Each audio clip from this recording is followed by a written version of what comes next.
Assalamualaikum warahmatullahi wabarakatuh. Kenalkan, nama saya Solihin dari kelas C2 PAI dengan nomor NIM 24 8 11 300 48 semester 3.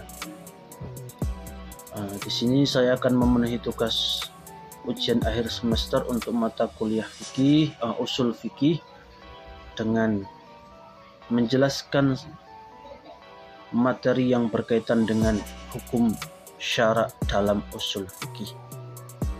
Hukum syara ialah ketentuan Allah yang diturunkan melalui Al-Quran dan Sunnah untuk mengatur kehidupan manusia. Ruang lingkup hukum syara itu sangat luas, bisa meliputi ibadah, bisa meliputi muamalah, bisa meliputi hukum yang ada dalam keluarga, dalam negara, dalam tindak pidana, serta juga dalam kehidupan sosial serta politik. Hal ini menunjukkan bahwasanya Islam adalah agama yang mengatur kehidupan secara menyeluruh. Hukum syara secara garis besar itu dibagi menjadi dua, yaitu pertama ada hukum taklifi, yaitu hukum yang berisi tentang tuntutan kepada manusia, yang meliputi ada suatu perkara itu dihukumi wajib, misalnya contohnya itu sholat mafruḍat atau sholat 5 waktu. Kemudian ada suatu perkara itu dihukumi sunnah, seperti contohnya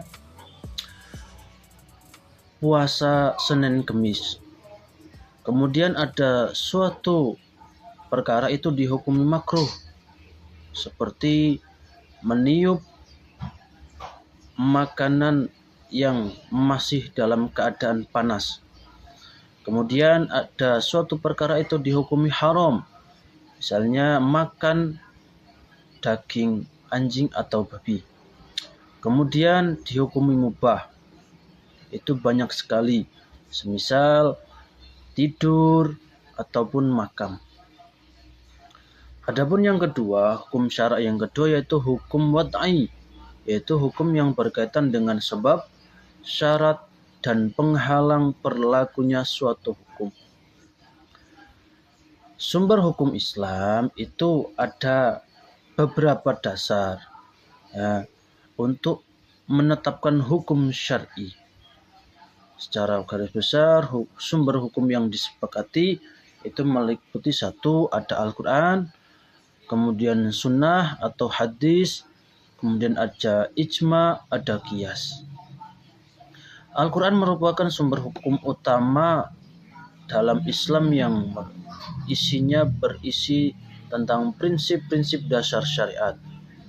Kemudian sunnah itu berfungsi sebagai menjelaskan dan merinci hukum yang ada dalam Al-Quran. Kemudian ijma adalah kesepakatan para ulama terhadap suatu hukum, sedangkan qiyas itu adalah penetapan hukum dengan cara analogi terhadap kasus yang serupa. Selain itu, terdapat sumber hukum yang tidak disepakati seperti istihsan, maslahah mursalah, dan ada juga urf. Perbedaan pandangan ini menunjukkan bahwa usul fikih bersifat dinamis dan kaya pemikiran. Dalam pendidikan, pemahaman sumber hukum ini melatih sikap kritis dan juga tanggung jawab dalam memahami hukum Islam. Selain metode-metode di atas, juga ada metode istimbat atau penetapan hukum. Metode istimbat adalah cara para ulama untuk menggali dan menetapkan hukum dari sumber hukum Islam. Istimbat dilakukan dengan cara ilmiah dan tidak berdasarkan pendapat pribadi semata. Metode istimbat memiliki peran penting agar hukum Islam tetap relevan dengan perkembangan zaman dan sesuai dengan aturan Al-Quran dan juga hadis.